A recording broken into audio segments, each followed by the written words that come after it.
Bien le bonjour à tous, j'espère que vous allez bien. Alors je reviens comme promis avec le sujet pour lequel vous avez voté en rapport avec les réseaux sociaux. Vous avez donc été une majorité à voter pour le sujet qui concerne les trolls saoudiens, donc je m'exécute. Alors je vous rassure, pour ceux qui avaient voté pour l'autre sujet qui concerne l'internet palestinien, c'était pas un choix soit l'un soit l'autre, c'était juste pour choisir lequel des sujets allait être publié en premier. Donc le sujet sur l'internet palestinien viendra après. Alors je pense que vous qui avez voté dans les commentaires pour l'un ou l'autre des sujets, vous ne vous rendiez vraiment pas compte de l'ampleur du phénomène des trolls sur Twitter et du Twitter saoudien de manière générale. Donc je vais vous en expliquer les ressorts tout de suite.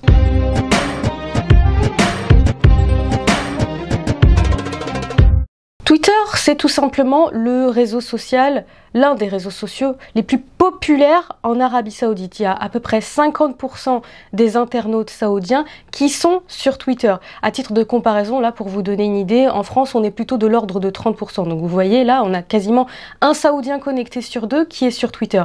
Et même à l'échelle du monde arabe, les tweets qui sont produits, donc dans la zone MENA, Moyen-Orient et Afrique du Nord, les tweets qui sont produits proviennent à 40% de l'Arabie Saoudite. C'est-à-dire que 40% des tweets de tous les pays de la zone Moyen-Orient, Afrique du Nord viennent d'Arabie Saoudite à elle seule. Et en plus, c'est très loin derrière le pays qui est en deuxième position, à savoir l'Égypte. Vous imaginez bien que devant le poids que représente Twitter, les autorités saoudiennes ont compris tout le potentiel de ce réseau social et comment le détourner pour manipuler l'opinion publique et orienter le débat. C'est une technique qui n'est pas ancienne, hein, c'est même plutôt connu. Vous avez certainement entendu parler des usines à trolls ou des fermes à trolls, comme on dit. Et bien pour l'Arabie Saoudite, c'est une réalité. On savait que ça existait déjà pour la Russie, par exemple, mais pour l'Arabie Saoudite, ça existe aussi. Et il y a même une enquête du New York Times très intéressante à ce sujet et qui a montré que l'ancien conseiller du prince héritier Mohammed Ben Salman, Saoud Al-Qahtani, dirigeait une cellule entière rien que pour ça. Rien que pour les trolls, pour manipuler l'opinion à travers les médias en fait. Petite parenthèse, je vous ai dit ancien conseiller de Mohammed Ben Salman, dit MBS, parce qu'il a été démis de ses fonctions depuis l'assassinat du journaliste saoudien Jamal Khashoggi au consulat d'Arabie Saoudite à Istanbul. On ne sait pas ce qu'il est devenu à l'heure actuelle. Il a peut-être été exfiltré et il vit maintenant de beaux jours dans une villa luxueuse complètement protégée, ou bien il a été assassiné. On n'en sait rien.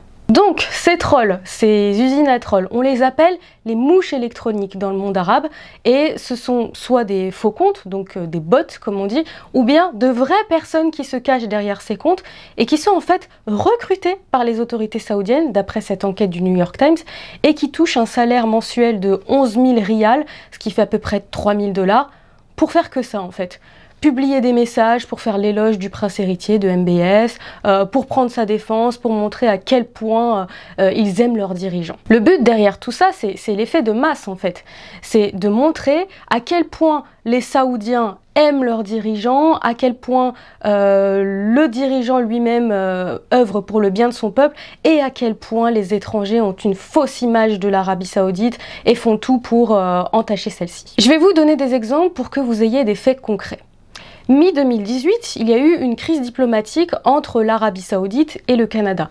Pourquoi? Parce que le Canada avait fait part de ses inquiétudes à l'époque, vu qu'il y avait une vague d'arrestations de militants des droits de l'homme.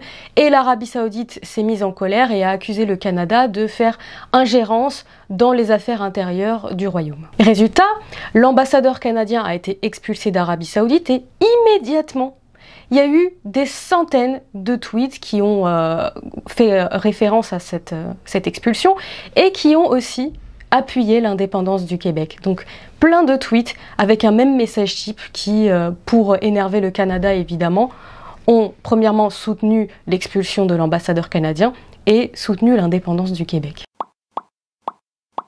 Autre exemple, un film, un documentaire qui s'appelle The Dissident, donc le dissident, et qui parle de la vie de Jamal Khashoggi et comment il a été assassiné.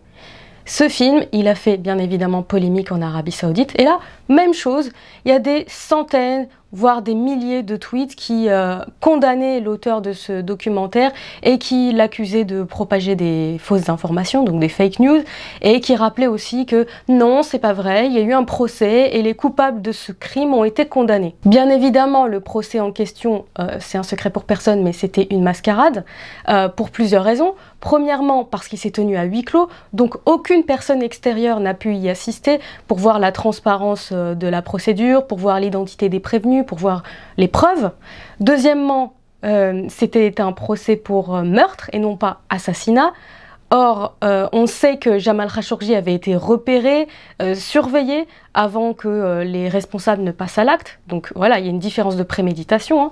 Et enfin, troisièmement, les personnes qui sont supposées avoir joué un rôle clé et qui sont des décideurs en fait proches du prince héritier MBS ont été acquittés. Et en l'occurrence, parmi eux, il y avait Saoud Al-Qahtani, dont je vous ai parlé un peu avant, donc acquitté, soi-disant, par manque de preuves. Enfin, dernier exemple, le rapport de la CIA justement sur l'assassinat de Jamal Khashoggi. Alors pourquoi la CIA, pourquoi les États-Unis? Parce que Jamal Khashoggi travaillait entre autres pour le Washington Post, donc il avait un lien avec les États-Unis, si jamais vous vous posiez la question. Ce rapport a conclu qu'il y avait des éléments de preuve crédibles selon lesquels MBS, donc le prince héritier, avait ordonné, bel et bien ordonné, l'assassinat de Jamal Khashoggi.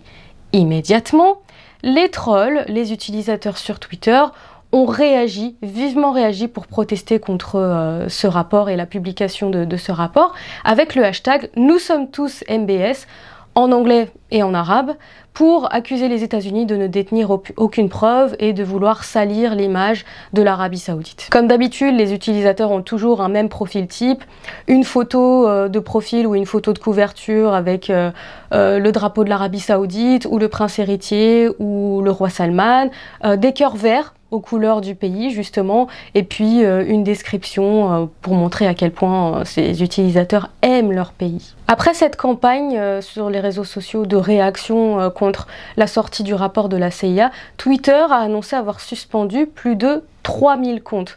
Des comptes qu'ils avaient détectés comme étant des faux comptes ou des comptes qui publiaient des spams en fait, qui publiaient tout le temps le même message, des copier-coller, qui en dehors de ces participations à des hashtags n'avaient pas d'autres activités. Donc c'était des comptes vraiment destinés à polluer le débat et à parasiter l'activité des internautes lambda. Bref, maintenant que je vous ai donné plusieurs exemples, vous voyez que les trolls saoudiens en question sont là en fait pour réagir à toutes sortes de sujets qui sont sensibles pour l'Arabie Saoudite, comme les droits des femmes, comme les droits de l'homme de manière générale, la guerre au Yémen, le conservatisme religieux, le côté autoritaire de Mohammed Ben Salman, etc. Malheureusement, en dehors de ces campagnes de désinformation, ces comptes, ces faux comptes servent aussi à harceler et à menacer en meute des comptes de dissidents sur Twitter. Saoud Al-Qahtani, dont je vous ai parlé, encore lui, ne s'en cachait même plus.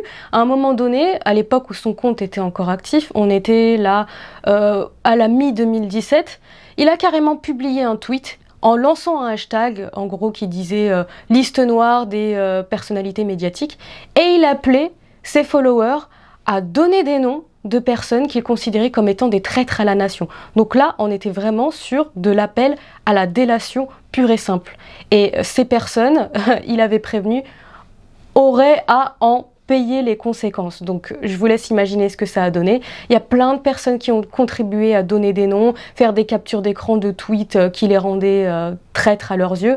Et peu de temps après, effectivement, ces personnes ont été soit arrêtés, soit en l'occurrence Jamal Khashoggi, qui faisait partie des noms qui étaient donnés, a été assassiné. D'ailleurs, les proches de Jamal Khashoggi s'inquiétaient pour lui parce que tous les jours, il recevait des messages de menaces, des messages de mort, des attaques personnelles contre lui, et ses proches s'inquiétaient en fait pour sa santé mentale parce que à force de recevoir autant de messages, évidemment que ça a un impact dans la vie réelle. Un autre dissident saoudien qui était ami de Jamal Khashoggi et qui s'appelle Omar Abdelaziz, lui-même a parlé de ces menaces qu'il recevait au quotidien et que lui-même d'ailleurs reçoit toujours aujourd'hui à l'heure actuelle.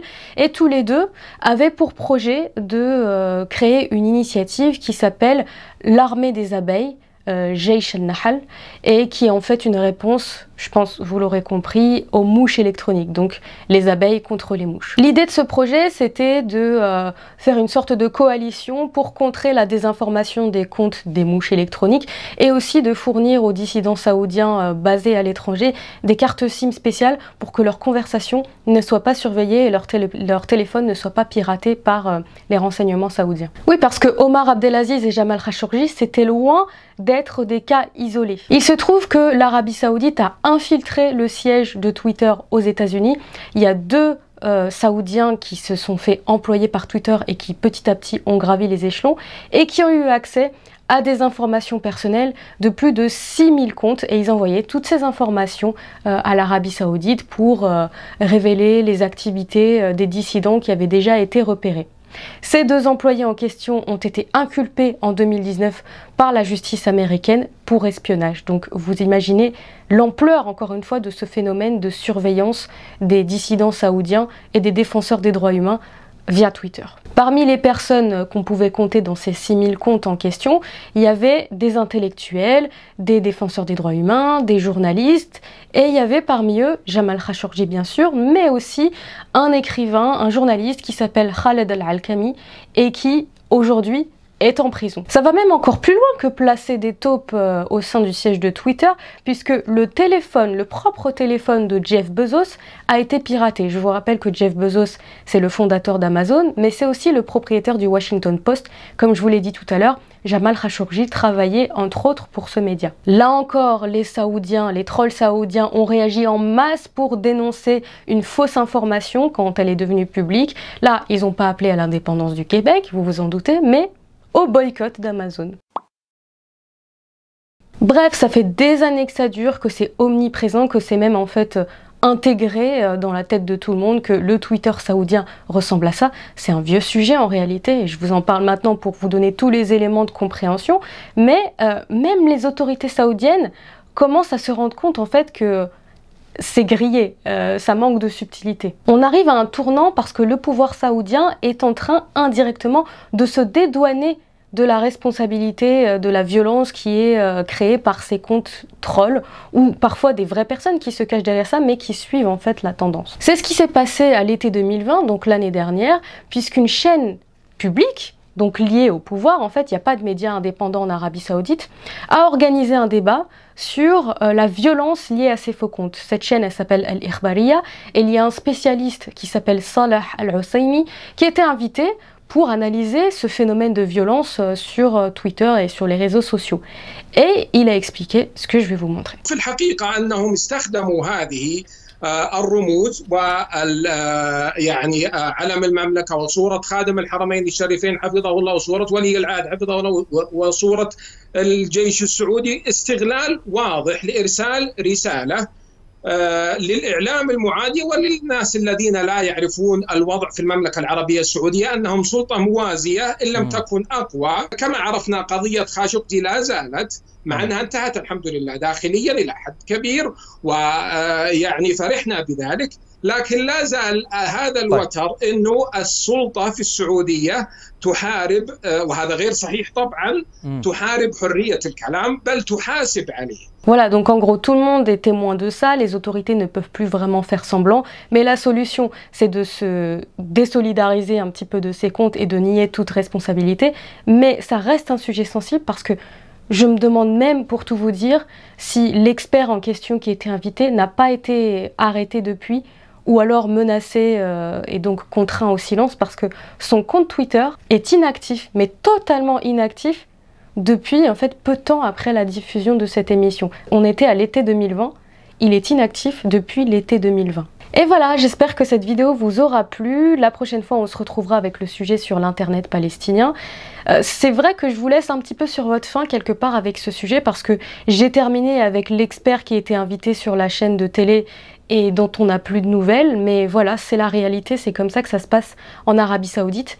Certains d'entre vous connaissaient peut-être déjà le sujet des trolls saoudiens et l'importance de Twitter en Arabie Saoudite, mais voilà, je vous ai donné plein d'éléments pour que vous compreniez l'ampleur de ce phénomène et à quel point vraiment c'est omniprésent et c'est pas un micro-sujet en ce qui concerne l'Arabie Saoudite. Je vous fais plein de bisous. Si vous avez aimé la vidéo, n'hésitez pas, vous connaissez la chanson, à liker, à commenter, à partager. Et si vous êtes de passage, bienvenue et abonnez-vous. Voilà, plein de bisous encore une fois et à la prochaine. Au revoir.